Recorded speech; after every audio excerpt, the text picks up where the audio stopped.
All right, Jason, you ready to kick things off here? Ready to go when you are. All right. Well, first and foremost, I want to thank everybody for joining us today. For those of you that don't know myself, I'm Brian Doyle, and I'm one of the co-founders here at vCIOToolbox, and I'd like to welcome you to our monthly learning series. Today with me, I've got Jason Pufahl, who is the VP of Cybersecurity over at Vancord and also a part of the vCIOToolbox community. And today, Jason's going to join us and tell us a little bit about how we can better prepare for incident response when a cyber attack does occur to our clients. And he's also going to share you some tidbits of how he and Vancord have driven business through doing security assessments, both free and for a fee, to help drive projects. So with that said, Jason, welcome. Thank you so much for joining me today. Thanks, Brian. It's a pleasure to be here. Appreciate it. Terrific. So, Jason, why don't you kind of lead off and tell us a little bit about what Vancord does and how you fit into kind of the service provider ecosystem? Sure. So I don't know, Brian, if you want to throw the presentation off, because I think the first one just to probably provide some talking points there. Absolutely. And so, yeah, there we go. While he's doing that. So Vancord is a pure information security consulting company.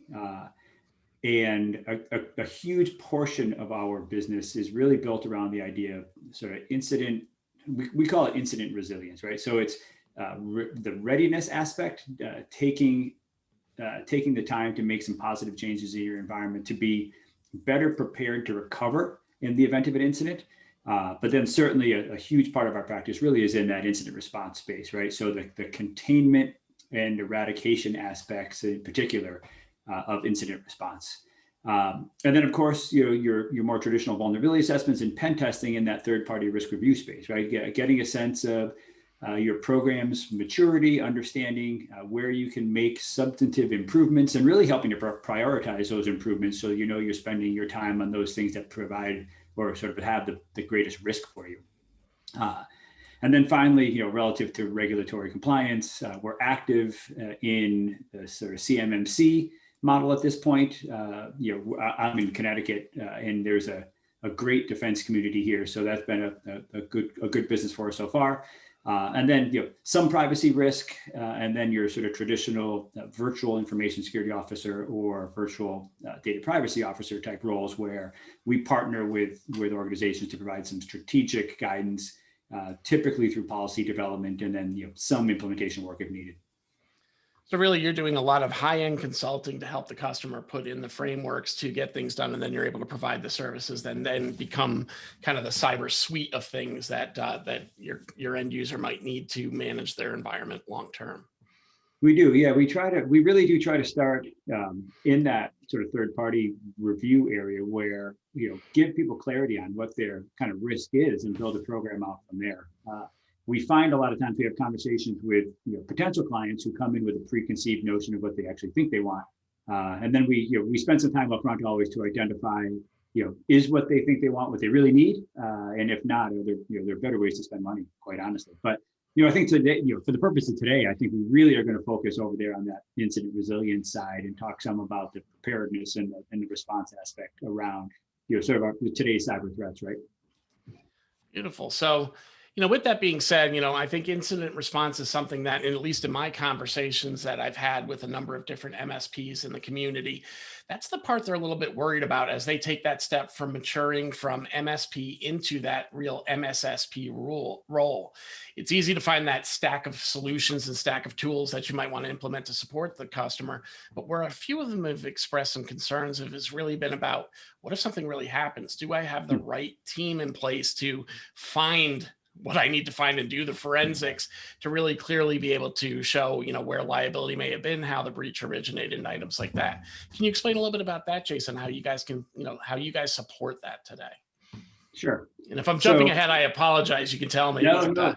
Yeah, it's so we if you want, I can spend the whole time just talking about incident response and some of the work around. Go back a slide. So I put this in here. I usually actually jump one more forward. I'm sorry. Forward. I'm sorry. My apologies. Yeah. So, no. Go back to the one with the people in it. Oh, okay. Gotcha. There you go. So this is usually a pair of slides for me. So the first one always is, sort of your traditional guy in a hoodie. And if I were live in front of people, I would say, who's this? And people always say, well, that's an attacker, right? A hacker. In reality, and I think that the reason I use this slide is I think it really demonstrates that we're no longer up against that sort of individual contributor, right? The person who's a hobbyist attacker and may cause you some heartache, but not really any long-term problems.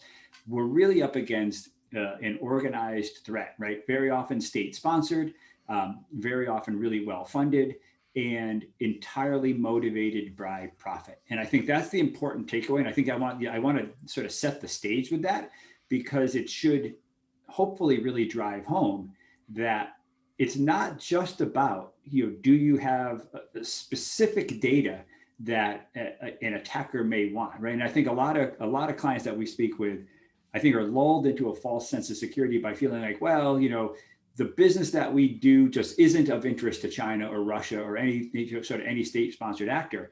And in reality, it's any data that you have, right? Anything that makes your business have value. If you can encrypt that, and if you want to jump, just one slide forward for me. Sure. If you can encrypt that, right, with ransomware, which I would say is really the number one cyber threat that we see, you've essentially now brought a company to its knees, and you can extort them for money. That's really the business a lot of these folks are in, right? It's not just about taking the data, although that's always a component of it, or almost always a component of it. It really is about causing a business interruption and extorting money from you, right? So, and I'm assuming that everybody here on the call, is pretty familiar with ransomware, so I don't want to spend a lot of time on it. But I think, it's just important to know that the companies that we work with that have some really basic things in place, like good backups, good log data for us to then review when we're there for an incident, the likelihood of them recovering from this quickly without sort of high cost and high downtime is so much greater than those companies where we roll in and you identify, they're completely missing common elements. You have no data, you have no idea what exfiltration was, you have no idea if you have notification requirements, and you have no ability to roll back from any of the backups because people just haven't prepared for it. We see that so commonly that it's a real issue for many customers. Yeah, I mean, it's amazing how we can all underestimate what our data is really valued out in the marketplace. And really, I think most of the MSPs in this call will speak to this as well. It's amazing what you can walk into in a client environment and see really where there isn't the belt and suspenders you need to really help you move through this process should a threat strike or a bad actor take over.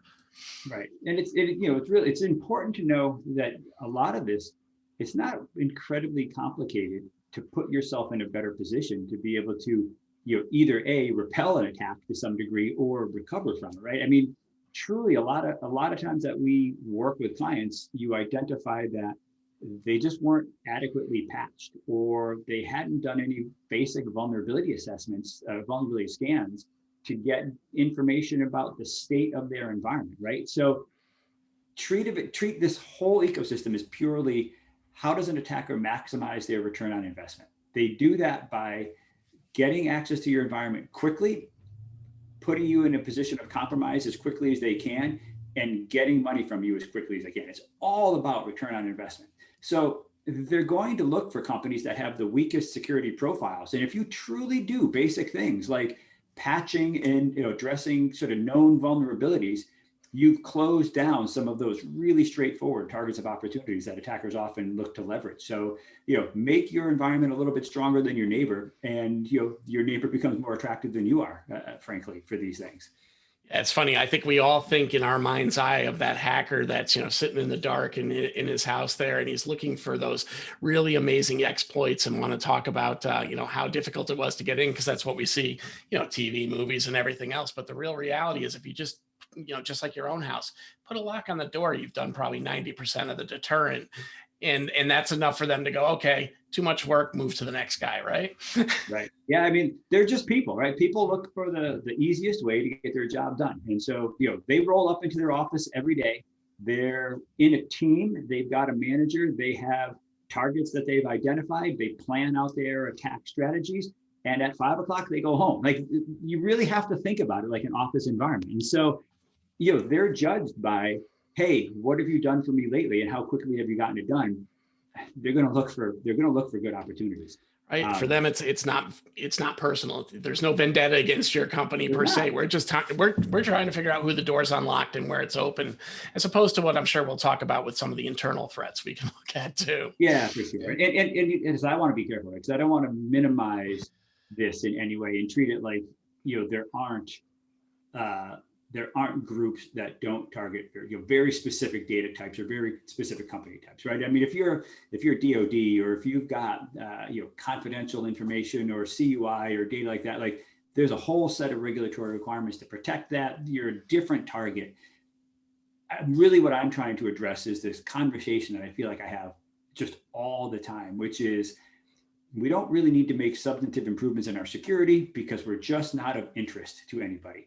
And I think that's the thing that I really want to dispel here, which is, you really as a company may not be of interest, but extorting money or extracting money from you, is of interest. And if you haven't done anything to protect yourself, you ultimately will become compromised. And ransomware is just, it's the number one threat because it's so effective, right? So many companies find themselves in a vulnerable position because they just don't have some of those basic things that they need to be able to recover more quickly. Awesome. Yeah. So you actually brought this up, and I don't know if you want to give your own intro to it, or if you just want me to kind of roll into it for a second, but I'm happy to do either. Well, I mean, I think what it really comes down to is, when I'm thinking about security, and certainly when I was running, my time running data centers, what was always concerning to me was, did we have the right tools in place, and did we have the right capabilities to be able to identify if a breach happened to our data center and then be able to respond to that in kind? I had, as you would expect, almost every tool known to mankind in log file.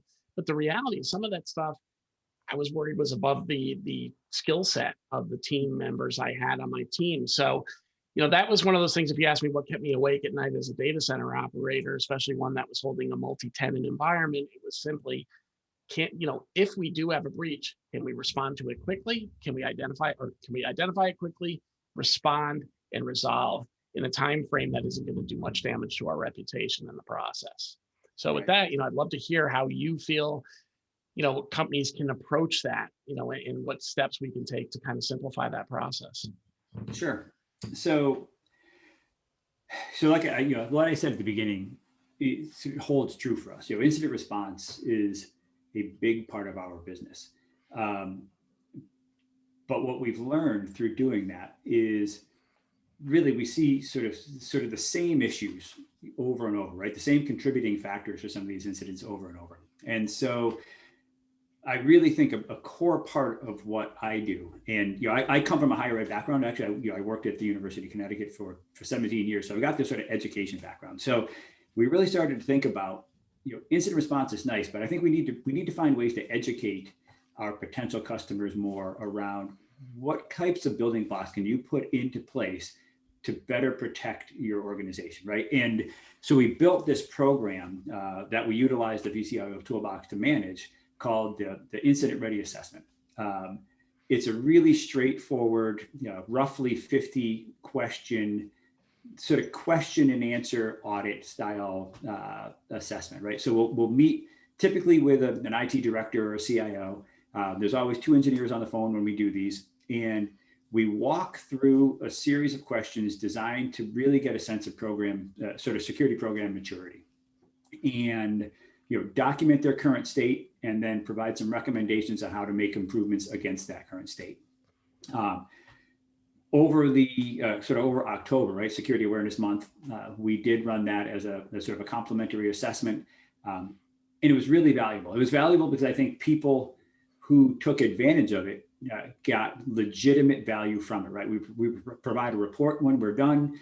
We make it really clear that if they want to take it to their, their MSP of choice or their security vendor of choice, that's totally fine with us. Our goal was to provide information and leverage that to some degree to establish a relationship and sort of get that foundation of trust, right? Because I think for us, it was a great opportunity for us to showcase our expertise in the security field, build trust. I believe we're really in a trust-based business, and hopefully get some relationships out of it at the same time. So we ran that over October. I think we did 25 of these assessments roughly over that time frame, and then found that there was enough value that we actually now charge sort of a nominal fee for these, because they're really lightweight engagements. It's not a tremendous amount of effort for a client who's trying to decide what their path in the information security space is going to be. And I think it provides really legitimate and sort of tangible opportunities to improve their security program. So it's been a really effective tool for us. So what you're really, so what you're saying is, in addition to being a way to do some prospecting, what it really came down to is, even with your existing customers, if you were an MSP that was kind of trying to understand their security temperature a little bit. And when I say that, I mean, not only what's going on within their environment, but also how they perceive security. A call like this can really help you understand where they kind of put that in the hierarchy of things that they care about, and give you a little bit better understanding as to how they may react and take action when things are identified. Is that a pretty fair statement? Yeah. I mean, I think you articulated probably better than I do. You're more succinct than me.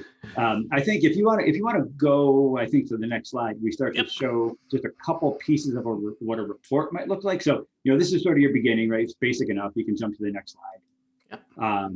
We then describe a little bit about our company, provide that basic table of contents, and then the next one, I think, is where it gets a little bit more valuable.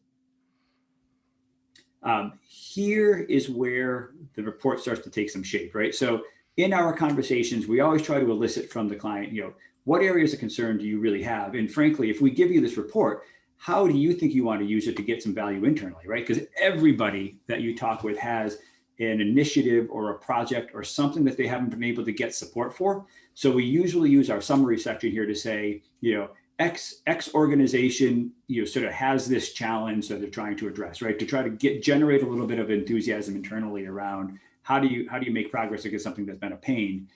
And then we define really what each sort of category that we assess against means, because security is not the main language for a lot of the people that we're talking with, right? They're really more in that operational space.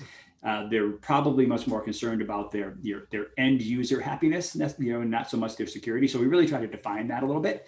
And then if you go to the next slide, our report then provides a scorecard against every category that we assess, so they can really look easily and say, all right, I'm doing pretty well as it relates to policies and incident management, right? So I got almost a 90 there.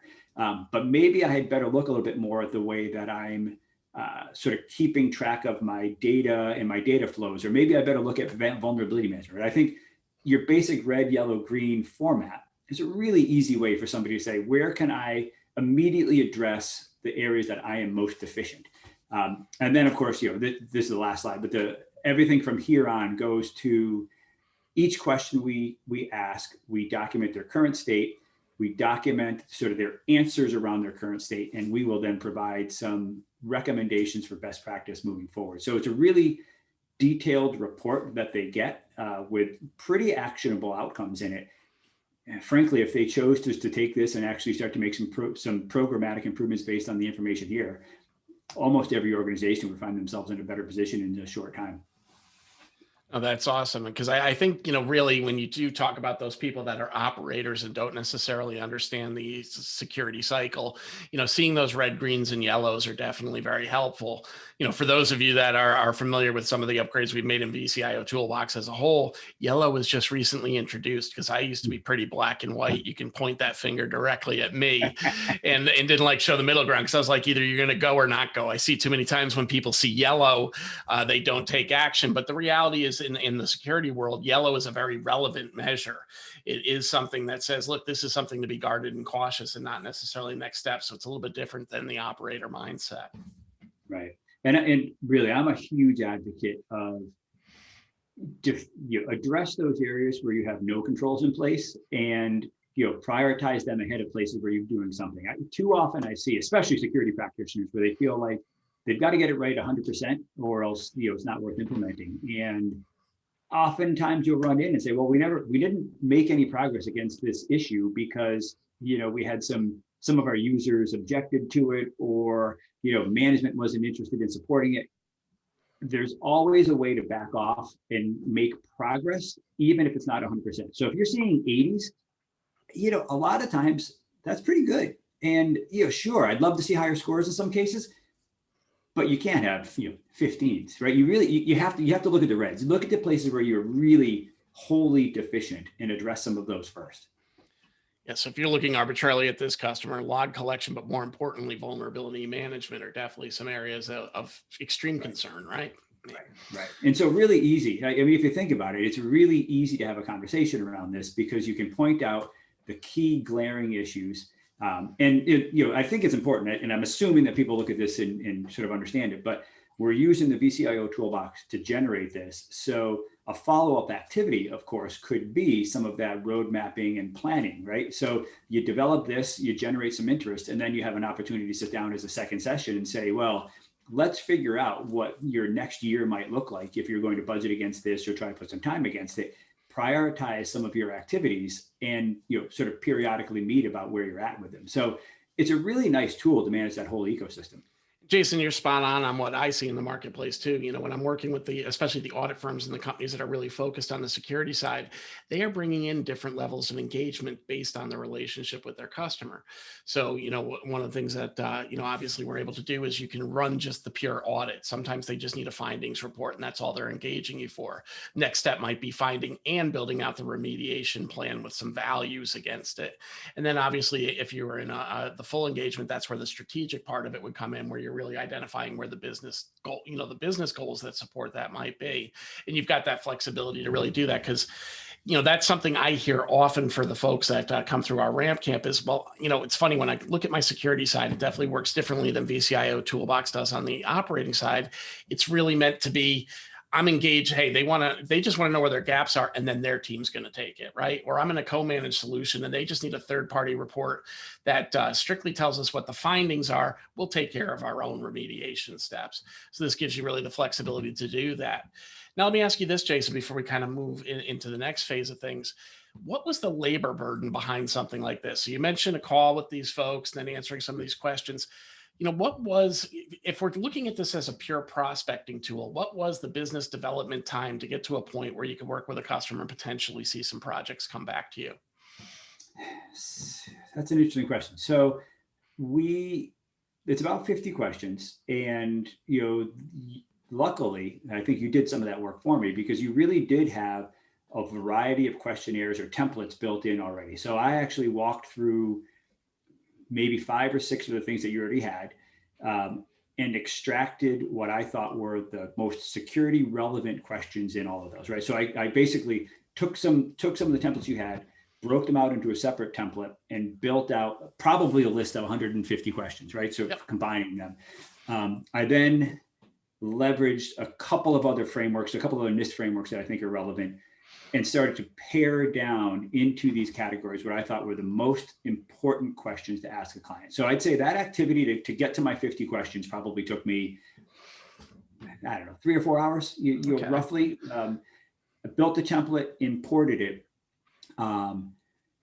trained sort of my staff internally on how to conduct the assessment. So we always have 2 engineers because it's really, I think, important to have a dialogue back and forth, and you really can't easily take notes while conducting the assessment. So there's a little bit of a time expense there, right? Because we're always putting 2 engineers in a call, and then we take the report and do some post processing to try and make it a little bit more branded, similar to the Vancord side. So, all told, I'd say we probably spent, a couple of days worth of work to sort of refine our process.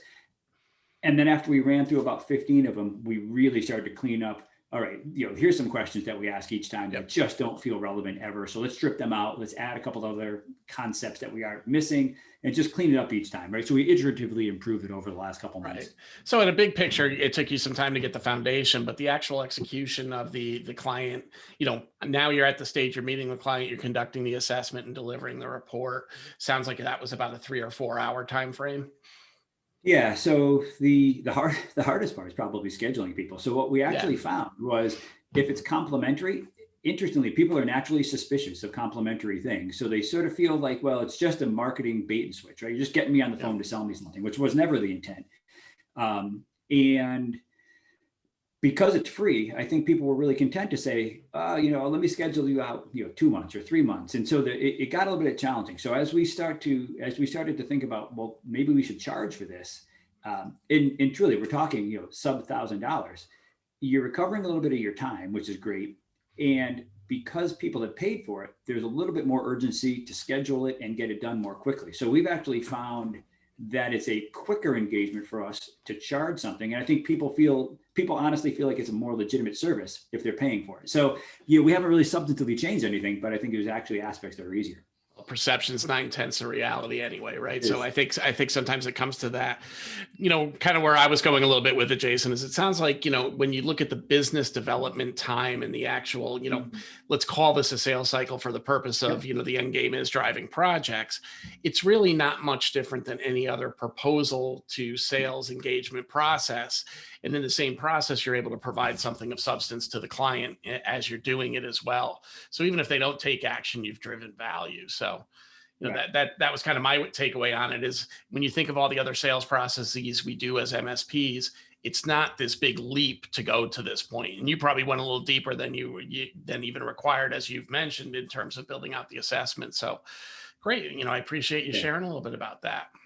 Yeah, and it's actually interesting because you're absolutely right. There's time involved in selling services no matter what, right? So whether it's the AE generates something or a salesperson generates something, you bring the SE in, or you do some marketing efforts around this and really almost lead with that sort of more technical assessment, you're still committing time to it. And we found this to be pretty valuable. And I think it really does establish a relationship more quickly than some of the other ways that we've traditionally approached it. So. Terrific. So, what I'd really like to segue into a little bit, Jason, now is let's talk about how to handle an incident response. Obviously you've created for your organization this kind of service that's very easy to build, incident readiness service. But maybe for those out there that are really trying to understand what does an incident response really mean to me, maybe you could tell me a little bit of kind of, just some of the steps your team takes at a high level in order to, I've been breached. Let's say vCIOToolbox, God forbid, was breached. How would you approach that incident with me? So let me spend a second on this slide because I think I just want to anchor the difference between the two services here. Okay, and then I think we can talk a little bit about that, right? So the last one was really a complementary, or at one point complementary incident ready assessment. We're turning that a little bit more now into a bit of a proactive service where we still do that same assessment, but we work more closely with the client a little bit. What we call is more of a proactive, kind of a proactive nature, right? So we work to get Vancord sort of assigned to that client through their cyber liability insurance carrier, right? That's definitely one thing that we have found that's proven value to us, right? So a customer has an insurance claim. They actually want to know who they're working with. We leverage this service to try to get on the panel for that customer. We provide some basic dark web monitoring, and we also have a monthly touch point with the client to try and make some sort of security improvements, right? So the intent there is really take the assessment and then make some proactive improvements to try and reduce the sort of the risk that you have going forward, right? But it's not intended to be a completely preventative tool. So let me ask you a question, Jason, before we go on there. You mentioned a little bit about being assigned to the cyber liability policy. Does that offer you any protections as the service provider, or is it just merely classifying you as the partner of choice should there be a breach? Yeah, that's really it. So what we want to be able to do is, you're very often a customer's first call is to the insurance company. So they're going to assign sort of whatever vendor they feel is appropriate for you. And the reality is a lot of times we've got pre-existing relationships. We probably can come and bring services to bear and sort of make some containment improvements quickly, more quickly than somebody who's not familiar with an environment, right? So if our customers have us pre-approved, then when they call their carrier, they can say, we work with Vancord, assign them. They just want confidence, basically, that they know that when they make the claim, they can get paid for it. Well, putting on the insurance side of the hat, right? They're looking at it two ways, I'm sure. One, this is somebody that's familiar, so it's going to reduce the cost of the response, which is very big to the insurance company. Second, because they understand a little bit of the data, you might be able to expand on the environment in a whole, you might be able to expand on it. So I see this maybe as a huge opportunity for service providers to build some relationships at that level that might help drive them, those solutions as well. And certainly one of the things we're always trying to figure out is how do we become more embedded both with our client and potentially with the community at large and see where we can support people. Right, for sure. So, but you had asked, what does an engagement look like? That phone call comes in, the person on the other end of the phone is typically panicked. And so the first thing that our job, truly, our first thing is sort of calm them down a little bit and sort of give them a sense of confidence that by making that phone call, they've brought in a company that can help them, right? That can reduce some of that stress. And I would say, most people don't deal with incident response regularly. And so it feels like a really disruptive event, and it definitely can be. I think we bring a sense of calm really at the beginning. So that's kind of the first thing. The hardest part, in my opinion, of managing an incident is balancing the time that we want to take to sort of triage and contain versus the customer's primary concern, which is always how quickly can you bring me back up? And those two are at odds, right? Every single time. And a huge discussion throughout, right? I don't want to say you just start with this big discussion, but a big sort of undertone of every conversation revolves around that, because I'd say we typically proceed fairly cautiously because we don't want to bring things up too quickly and have a client in exactly the same position in a week. And that can absolutely happen. So we really do need to try and do our best to figure out what was that initial point of entry, what was, say, the malware or sort of the compromise, and what does that look like? And do we have visibility to be able to understand what's going on in the environment? And do we have tools in place to sort of prevent it from spreading, right? And that can take a day, it can take a week. It really depends on sort of the severity of the incident. Always through that is a discussion around, okay, here are some things that are really disruptive, right? Email's down. We have to get email up because we need to be able to communicate. Or ERP is down and we can't process orders, right?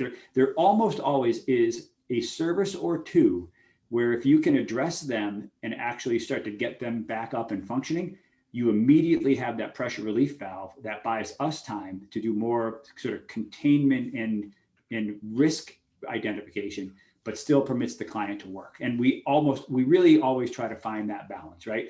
You can't be in a position where you're saying, well, you can't turn anything on because we believe you still have an issue. The world doesn't work that way, right? To your point before, the world's not black and white. So you need to be able to work with these customers and say, we recognize that there's something that's really causing you pain.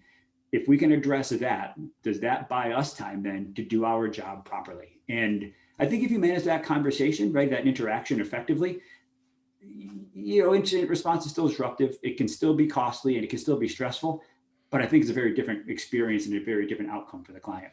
Yeah, I mean, I've been in that situation from a pure outage side, I think as most MSPs have, where that customer wants to get up, but it's that emotional response right there, right?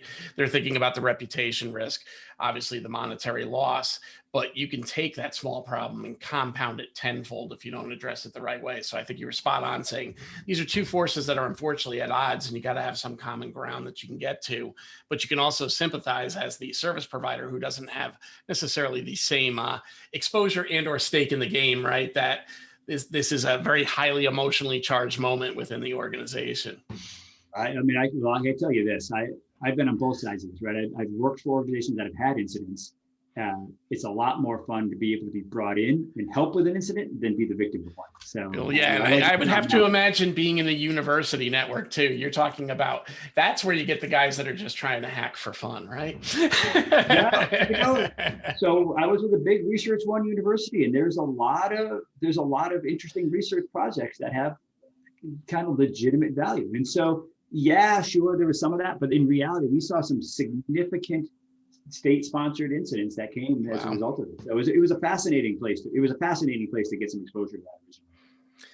I think, it's an interesting because you're really talking about a business and a community at the same time, right? So there's a lot of different pushes and pulls within that university environment and different drivers for all these security events. All right. So, so basically let's kind of go in a little bit deeper here into the service itself and what you're really talking about between your two approaches to a customer relationship.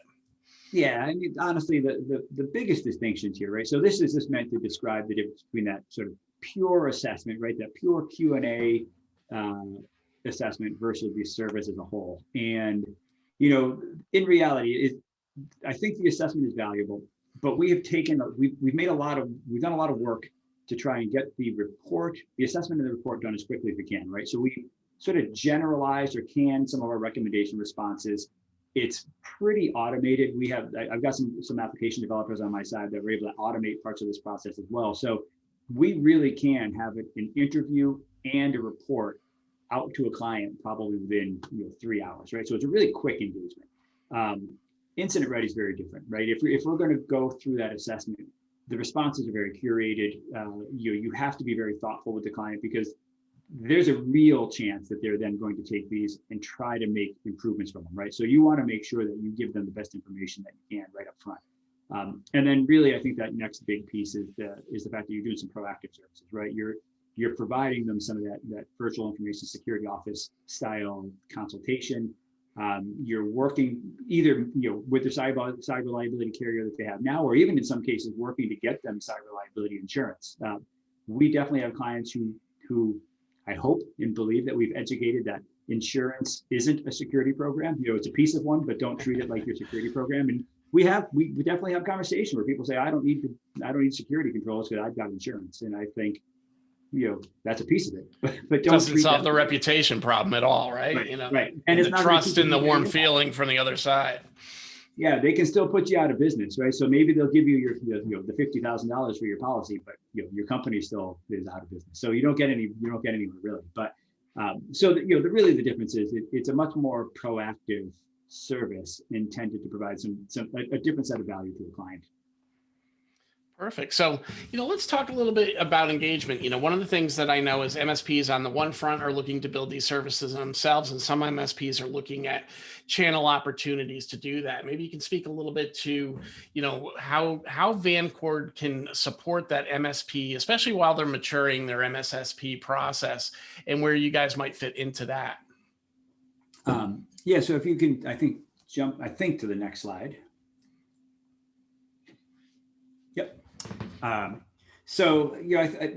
There's a few different ways that we can support MSP. So I think the first really is to really engage just collaboratively as your security provider, right? So if you've got clients that are looking to make some progress against security, you don't feel like that's a sort of a core set of your business, we're happy to work alongside you as a partner purely on that security space. And so what we find a lot of times is we identify infrastructure opportunities because it's just a part of that security portfolio, right? And a great example of that is, we may work on improving firewall configurations, right? That policy configuration piece.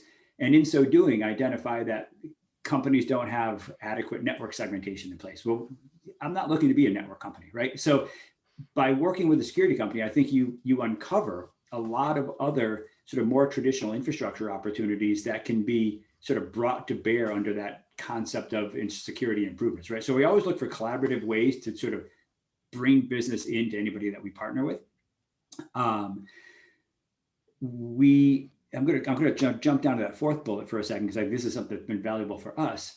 We've done some work where we've done gap assessments for managed clients, right? So you want to make sure that you've got consistent practices for people that you manage on a daily basis.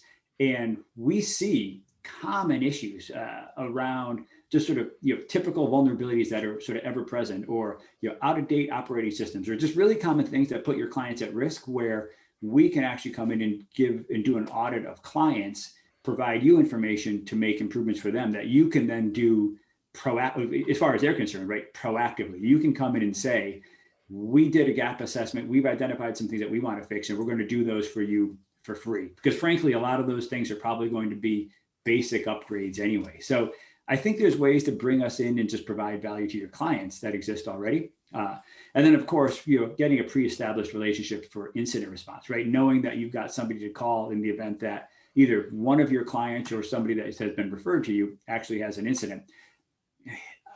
Incident response varies from partner to partner. I personally think we do an extraordinary job in this space. And I think we're a perfect bolt-on for anybody who has just that cyber threat response need. Yeah, I mean, it's one of those things right now is we're all kind of morphing and adapting to the changing technology landscape. We've got to be very clear with ourselves where we're strong, where we're not strong, and get the help where we need to fill those gaps. And it's tough as an MSP, especially, just from a pure economic standpoint, to staff yourself thick enough to really have that resource that matches for everybody until you get to a certain size or scale as well. So it's really good to be able to reach out to partners like yourself, Jason, that have that expertise in a particular spot and can bring to bear that professionalism that these customers that are, that as an MSP, I would want to portray in front of my customer as well. And I think, in working with you and your team from a vCIOToolbox to Vancord perspective, thing I know about your engineers that are on your team, things that aren't visible in a presentation like this is these guys are very detail oriented, very calming. They really understand, some of that information because they really look at security as a passion. And there's a lot of people that just don't have that passion around it. They look at it as a necessary evil. So, that's kudos to you to kind of, build a culture where people understand there's kind of an empathy side to this whole process too, and not just this is what you need to put into the network. Yeah, I mean, people in these events, people they want to know that you feel that they're going through something traumatic and difficult, and you experience that every single time. The expertise of my engineers, I think, is second to none. It's much more than just drop a couple of the tools on and hope that the scan picks up an issue and remediates it. Like, that isn't what incident response is. And you see a lot of vendors out there who say, well, I'm going to come in with a CrowdStrike or some other tool. And don't get me wrong, those tools have value for sure. Yep. But they're just a piece of that incident response toolkit, in my opinion. And too many people lead with those and treat them like, sort of the Valhalla of incident response. And you really have to be careful of that. Jason, at this stage, I think we've probably covered most of what we wanted to from a learning perspective. What I suggest we do now is open the floor for Q&A. Folks, if you've got a question, and if you're a shy guy, feel free to put it in chat. But if you're willing to come on board with us, just raise your hand and I'll be happy to bring you into the conversation, and you can ask Jason any questions you might have around security right now.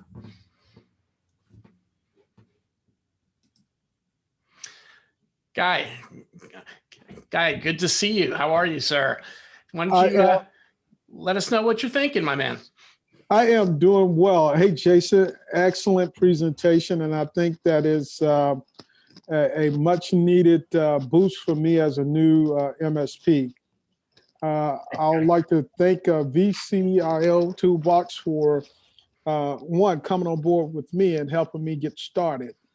I'm less than 4 months old in this operation, and you hit on all the things that I know I need to be doing.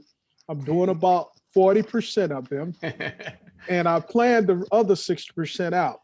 But my biggest question is about your engineers. Your team that you hired, did you grow them within, or did they come automatically prepared? Because I'm budgeting to kind of grow my own.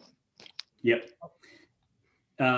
It's difficult to get good quality security engineers for sure. So I had the luxury of, I worked, every single person except for one on my team has worked for me in the past in some capacity. So when I left UConn, I was able to team up immediately. So I had some conversations. I teamed up immediately with 3 guys who had worked for me before. And since I left, I brought the remainder of my team. So I'm 10 total, brought the remainder of my team from other places. So I was fortunate enough to have been able to grow them probably in other institutions, and then ultimately come together here and work as a collective again. Love it. Love it. Yeah, you know, Guy, knowing your situation a little bit too, I think where it comes down to as you scale, it's looking for those partners that you can get engaged with quickly that can help support you as you look for that talent. Because I think it is fair to say, as Jason looked at, and I think as most of the MSPs would say here, finding good quality talent is getting harder and harder every day. You know, especially when everybody's got to balance economics as part of that equation as well. So, you know, with that being said, security professionals are expensive, right? I mean, let's make a good seasoned security professional is going to cost a lot of money. And so if you can grow them from within and really manage your practice so that you're delivering services that are commensurate with their expertise, I think you'll be fine, right? So just don't try to sell them as, you know, senior security engineers if they're not. And I think as long as your clients recognize that you're being honest, I think they'll be fine. Yeah. Any other questions out there? Anybody else have anything that they'd like to do there? And I'd like to know, that wasn't a plant. I didn't ask Guy to give us compliments. He just happens to be a great guy and does that. But any other questions that we can answer for you today before we break from the call? Well, you know, from my seat, I'd like to thank Jason for joining us today. You know, certainly he's been a great vCIOToolbox partner, but more importantly, I always breathe a little bit easier when I think about security after talking to him. So really appreciate that. As you can see, Jason's contact information is down here at the bottom right-hand corner of the presentation slide. I will include that also when I send the replay link out to each of you today. So you can have that if you want to reach out and engage with Jason and his firm in any way, shape, or form. Couple quick tidbits before we break today. I want everybody to get ready for a new release into vCIOToolbox next Wednesday. We'll be adding a number of features, including a little bit of artificial intelligence. I'll just kind of tease that out a little bit, and also the ability to start putting some capabilities in declining projects. So kind of along the same narrative with security and cyber insurance. One of the big things that we've seen in the service provider space is now liability is coming to them. And you are now seeing that the MSP sometimes is being held culpable for negligence when there is a breach. So we're adding into the system the ability to go through recommendations with a customer. And when a customer rejects a recommendation, you can actually reject it within the system and produce a report that can sign off on, saying that they, you know, rejected that firewall that needed upgrading. That way, if that becomes a breach point later, you've got your proof that you at least made the recommendation and weren't egregious or negligent in what you were recommending there. So we'll have some videos coming out in the next few days in preparation for that, and really want to you know, make sure that we get you what you need to do as we go forward. Last thing I'll close with before we break is join us each month as we do this learning series. Next month, we've got Abe Garver from Focus Investments joining us. So if any of you are MSPs that are starting to make your plan for mergers and acquisitions, Abe is an M&A specialist who's led some of the biggest platform creations in the MSP industry. And he'll be able to tell you what you should be thinking as an MSP in 2021 as you start looking to build your business for that ultimate exit event. So with that, I want to close and say thank you again, Jason, for joining us today. And I hope everybody has an incredible rest of the day. And Brian, thanks. I appreciate the opportunity to chat with you and all the folks that you work with. It's been great for me. All right, guys. Well, we will hope to see you next week or next month, excuse me. And again, keep on the lookout for a replay of this. So if you've got anybody you'd like to share this information with within your organization, you can do so. And with that, I say adieu. Bye, everybody.